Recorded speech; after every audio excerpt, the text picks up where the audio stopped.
you've got to have a strong association. And I really believe New Zealand, you're doing yourself a huge disservice because I know you've got a whole bunch of dumb laws. Somebody made those dumb laws up.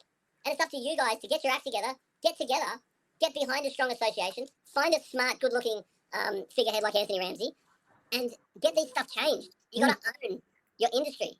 You got to be in control of it. And the only way this is going to happen is united. United, we all, we stand. Divided, we all fall. I mean, even that's another thing. I'm getting sidetracked again. I got the privilege of getting to sit down and read the Master Pet study. Master Pet spent something like, I'm going to say $1 million, could be $50, but who cares? I'm not a details guy, by the way. I'm a big picture guy. So quote me all you want, but I'm a big picture. Just get the idea with what I'm saying more than the figures. Anthony, he's great for details. And by the way, my wife's a lawyer. So yeah, so like I tell stories to harness the story, and I try not to let facts, get too much in the way of the direction of my story. And my wife would be, that was a Wednesday, like she's so, her mind is unbelievably good for detail, and so is Anthony's, by the way. So you got to surround yourself with people with different strengths. But anyway, so I got to sit down and read this study that Master Pet spent a huge amount of money on, and in some area, let's say Melbourne, right, all the aquarium shops hate each other. They don't work together. In Sydney, which I like to claim some responsibility for, true or not, we all work together. We're all friends. But the thing is that when I got to read this Master Pet study, basically there was two main parts to the study. The first part was, why would someone think about getting a fish? And there's all these percentages. I watched Finding Nemo, my friend had one, I went to the Great Barrier Reef, I went to Sydney Aquarium, all these different reasons why they think about getting a fish. And then there was, why did they get a fish? And it was something like 60%. I was standing in an aquarium shop. I was looking at an aquarium that I could imagine in my home. So the most important thing about having a retail shop is having a beautiful display tank, not in a system, but standalone. They can imagine it. So you've got to have it in, like, just so they go, I can imagine that in my house. Yeah. That's the most important thing. Then the next thing they worked out is, why would someone think about getting rid of tank? The kids moved out. I got sick of it. There are all these reasons why they'd think about getting rid of a tank. And then the reason I had to get rid of it, and it was something like 60%, was I had a problem, and I didn't know who to go to help me fix the problem. Now, so if you're in an aquarium shop, I honestly believe that you tell all your customers, if you have a problem, you come and see me with a sample of water and a video of the tank running. And I want to see all your bits and pieces. What's the quality of the fish food? What's this? What's that? Are you feeding processed crap? I didn't finish that last story just quickly. I go to people's houses. One person has got a tank with beautiful fish and terrible water. Then I open the cupboard, and sure enough, there's the food. Danichi, or, that's how I find out what the quality of food's like. Then I go to the very next house, and all their fish are dying. And I test the water. It's nowhere near as bad as the first person. But I open up the cupboard, and there's cheap crap. So that over, like 30 years of consultations makes me learn what are the good foods, and are one of the reasons why I'm biased towards certain foods. So that aside. So basically, if you want to have a good business, you need to have amazing display tanks. Obviously, you need a clean shop. You need it well presented. You need it well priced. You need it clean. That's a whole other seminar I could do on how to have a good aquarium business. I've had mine since 1999. And so therefore, having display tanks that people can imagine in their home, and then also being able to offer advice so people can come to you, and all they want to know, if they've lost their fish, they just want to know why and how they can make sure it doesn't happen again. So if you go, hey, look, dude, all your fish died, that's your problem, don't do that again, and your fish will be fine, they'll be upset, they'll fix it, they'll come back and buy fish.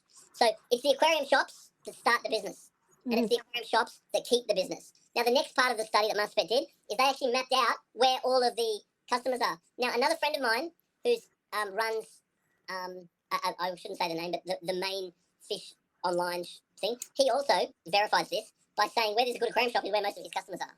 And this guy ships fish right over Australia, but basically he found that all of the good areas are where the good shops are.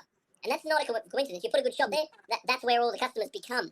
So what he found is, let's say there's two areas. Let's say one is Lismore and one's Goulburn. It probably wasn't knowing me, but let's say that those two. And they both got the same access to the internet. So they both got pet barn and pet stock. They both got the same socio-economic outlook, except one area has a good aquarium shop.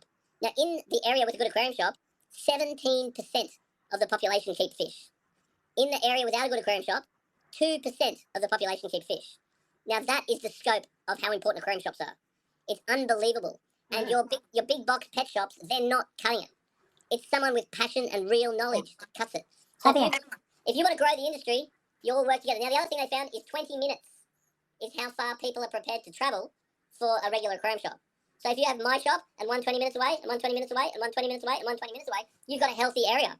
Because the people an hour away, they'll come and visit me occasionally, and they'll buy stuff occasionally, but I'm not their regular point of service. And only a very small percentage, something like 9 or 10%, will rely online. Most people still want to come into the aquarium shop. They want to look at the fish. They want the relationship with the staff. They want that experience. And mind you, if the shop closes down, you cannot believe how many end up giving their tank away. For example, when St George Aquarium closed, which was my old shop, and that's maybe 20 minutes away from my shop, right? I was rubbing my hands together going, whoo, whoo, whoo, this is going to be great. That massive shop is closed because they sold the land, they closed down. Laurie and Carol retired. That was a fabulous business. And I sat there going, ooh, I'll pick out my Ferrari now. Anyway, my increase in business was zero. Zip none. They closed. It made no impact on me. And I was only 20 minutes away. Now, the funny thing is, then years on, I have customers to this day that live in this area even. And they're like, oh, wow, how long has this place been here? I'm like, 20 years, 25 years. And they're like, oh, I used to have a fish tank. And you're like, oh, what happened? Oh, my shop closed down and I just never, they just end up getting rid of their tank. And you're like, well, what about Google or something, like, they just don't. They have a relationship with the shop closes down and they end up packing their tank away. Yeah. And part of the hobby. What's part of the fun of the hobby was going on a Saturday morning or whatever and enjoying the company of the staff, sharing your progress with them, sharing your pride. That is like a minute of like your fiscal. 100%. And yeah, that happens per shop, They come in, they say hello to the staff, they feel like they're part of the family. And when that goes, it's like they're on their own, So aquarium shops, it's my belief that they build the industry and aquarium shops keep the industry. So, Aquarium shops are like pubs. What's that? They're like pubs. Yeah. A lot of people just start drinking at home when the pub shuts. Yep, yeah. And then the other thing is that the aquarium shops should all be working together and they should be friends. Because you see, they got to realise that each other, you're sure you don't want someone next door, right? But if someone else is respectfully away from your business, work with them. Create a niche that they're not doing, And I really believe that everyone should be getting involved in their association. They should be and accountable for the protection of their industry. And they should not be accepting the status quo. They should be driving their industry, driving and setting your laws, and all getting together and making this happen via a powerful association. That's fickle. Absolutely fickle.